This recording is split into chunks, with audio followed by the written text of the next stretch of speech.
what's up you guys, the Curious Owl here, and today I am going to be telling you guys some recommendations for Battle of the Bookish prompts.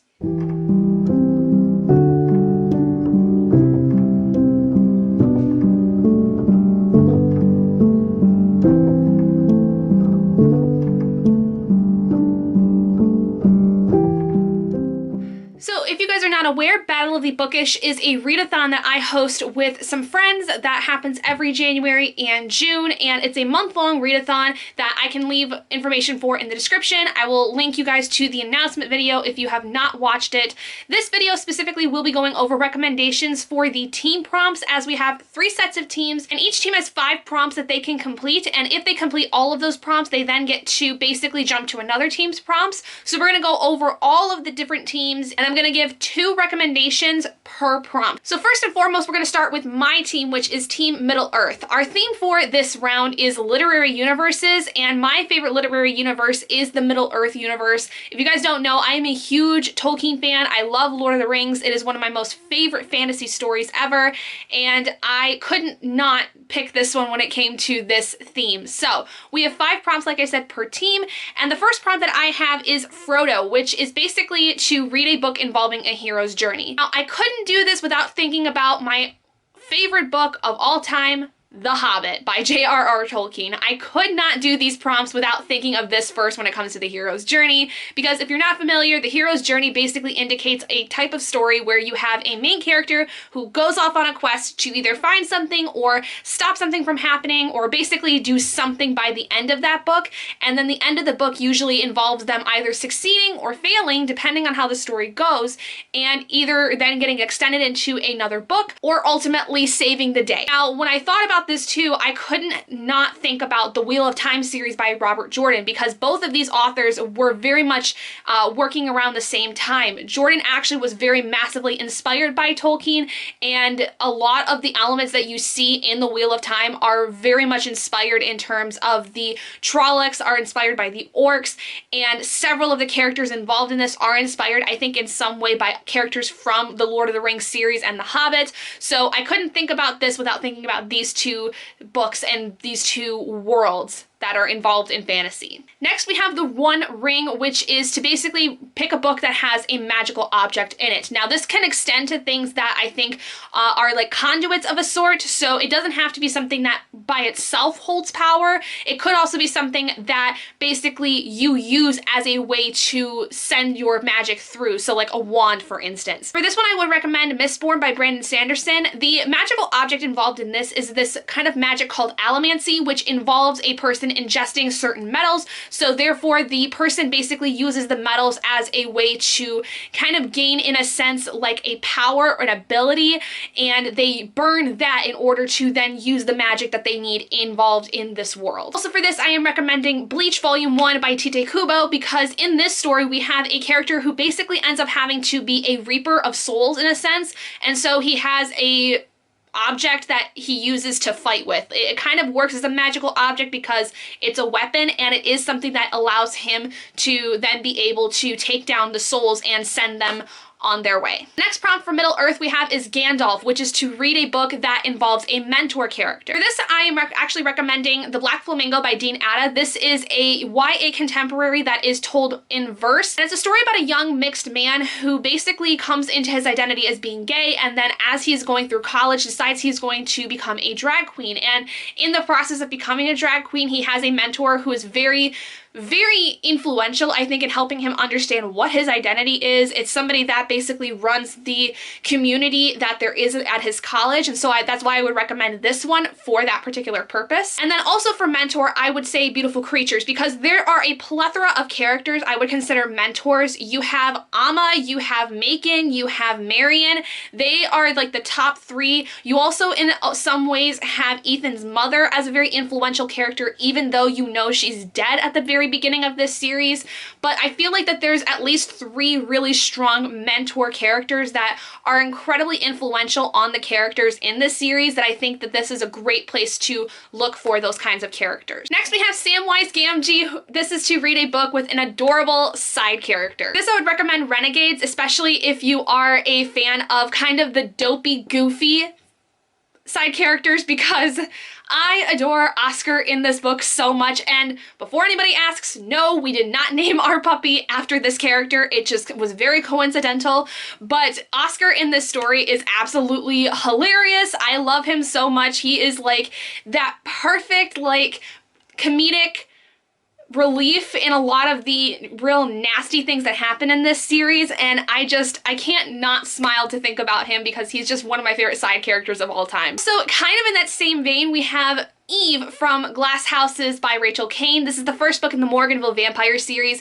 Eve is very much that adorable side character where she's kind of the resident goth of this area, but she's very, very chipper. She's very much in a lot of ways like Abby from the show NCIS, if any of you are familiar with that. She gives me those very similar vibes, and she's just the sweetest thing ever, and she's super sassy, and I just love her to bits. I feel like that I either am her or I would be her in another life. And finally, for Middle-earth, we have the prompt Mordor, which is basically to read a book that has black on the cover, whether it's the full like background or as long as there's black somewhere on the cover, I'll be happy. This one I'm gonna recommend both Children of Blood and Bone by Tomi Adeyemi and The Beautiful by Renee Ahdieh. These are both really amazing first books in a series. Children of Blood and Bone is the first in a trilogy. I think it's still a trilogy, but the third book has not been released as of yet, but it does follow basically a lot of African mythology in a world where basically a lot of these people that are magic wielders are being eradicated, and our main character is basically separated from her family, and she has to find a way to get back to them, all the while basically coming into her own powers. And then The Beautiful focuses on a young woman who moves to New Orleans from Paris after dealing with a very traumatic incident, and essentially starts to find out that New Orleans is not as nice as it seems. There's some pretty nefarious things going on. It's kind of got a mystery thriller aspect and some supernatural things going on within it, but this book in particular really focuses on the mystery aspect because we don't really know a lot of what's actually going on, but you start to kind of get inklings of how the workings of New Orleans kind of comes about. Next, we have the team Wonderland that is being ran by Adri, and we have 5 prompts for this one as well. The first one being Eat Me, Drink Me, which is to read a book with food or drink on the cover. For this, I have recommendations of With the Fire on High by Elizabeth Acevedo and Milk and Honey by Rupi Kaur. Milk and Honey is a poetry collection by Rupi Kaur. She is a very popular poet as of now, with kind of this idea of flash poetry, but I really do recommend her because I think that a lot of her poems are very important, especially when it comes to womanhood and being a woman, especially in American society in a lot of ways, and being a woman just in general. I really think that a lot of her poems hit home for me personally, that I think that she's a really good place to start if you're looking to get into a little bit of poetry. And then With the Fire on High by Elizabeth Acevedo is a young adult standalone that focuses on a teen mother who is trying to finish out with going through school and gets involved in the culinary world, basically. She's always been a really good cook, but she really starts to take it seriously in the hopes of later attending culinary school and then therefore making a life for her and her daughter. Next, we have Tweedledee and Tweedledum, which is to read a book with multiple perspectives. For this, I picked 2 books that I really think are very underrated when it comes to multiple perspectives, and that is The Ones We're Meant to Find by Joan Hay and An Ember in the Ashes by Saba Tahir. The Ones We're Meant to Find I read fairly recently, I think maybe, if not early 2022, then at the end of 2021, and it's really honestly amazing. There are 2 perspectives, one of which you're not really sure who the person is that's involved with it, especially the further you get on in the story. But this one has some really great twists and turns that I think will be interesting for a lot of people, but it is in a lot of ways, I think, something that needs to be addressed more because it does also have a very sci-fi aspect to it that I think is very possible when it comes to how our society is run now. And then Ember in the Ashes is honestly what I think is one of the most amazing YA introductions into fantasy. It's got 2 main characters. You have, first of all, in the first book, Laia, who is basically trying to save her brother who has been imprisoned by the military regime that runs this world. And then you have Elias, who is the son of the commandant, who is basically like the military leader of this world. And he hates everything to do with being in the military and he wants to escape, but it's really hard to figure out how to do that. And he also has this kind of possible romantic relationship, but he doesn't know what's going on with it, with another character named Helene, who later in the series you also get a perspective in. I want to say it's in book 2 you get her perspective of things, and it's honestly just a really amazing story, and I want to eventually get back to this one, honestly. Like, I think that once I get through one other series I want to do a reread series of, this will be the next one I get to. Next we have White Rabbit, which is to read a book you're late to reading, or something that's basically kind of been on your TBR for a while, but maybe you haven't picked up for whatever reason, and it's been out for a very, very long time. So for this one I have 2 books. I have Beasts of Prey by Ayanya Grace and Dear Martin by Nick Stone. Dear Martin more specifically because it's so short, I'm surprised I haven't read it as of yet, and I feel like that this one is going to be really impactful, and I'm surprised I just haven't been able to pick it up as of yet, but maybe soon. And then Beasts of Prey, it's fairly recent. I think it came out sometime in 2021. I just haven't been able to get around to it, but I've heard some pretty good things in terms of this story as far as a, I think, standalone, maybe first in a duology fantasy. Not certain. And then finally for Wonderland we have Queen of Hearts, which is to read a book with red on the cover. For this I'm going to recommend Ace of Spades because I really love this book. Like, this was something I read in March and absolutely loved. It is very triggering in a lot of ways. There are a lot of really awful things that happen in this book, but it is so well crafted and so wonderfully written. I just can't believe how somebody was able to come up with this kind of a story, because I think it was just once in a lifetime kind of thing. It's a wonderful mystery thriller that basically plays on the idea of Gossip Girl, and it's just phenomenal. I could not recommend this book enough. And I would also recommend Project Rose by Angie Thomas. This is the prequel to The Hate You Give. I really love The Hate You Give. I would even say that The Hate You Give is kind of like maybe another possible option for you, but Project Rose in particular has more red on the cover than The Hate You Give does. But Project Rose basically follows Star's father from The Hate You Give. It's basically her father's story in terms of the fact that he gets out of jail and he has a child, and it's kind of talking a lot about the kind of masculinity things that are brought up within Black communities, more specifically with men, and I feel like that it's gonna be really good. I've yet to read it, but I've heard really good things about it, especially as like a prequel to The Hate You Give and learning more about Star's family kind of before Star was even born. So I think it's gonna be a really good one. And finally, we have the last team, Panum, which is being led by our new battle master, Megan, because she's taking over for Liv, who stepped down for this round. But Panum is the world from the Hunger Games, if you're not familiar. The Hunger Games series by Suzanne Collins, and the prompts are as follows.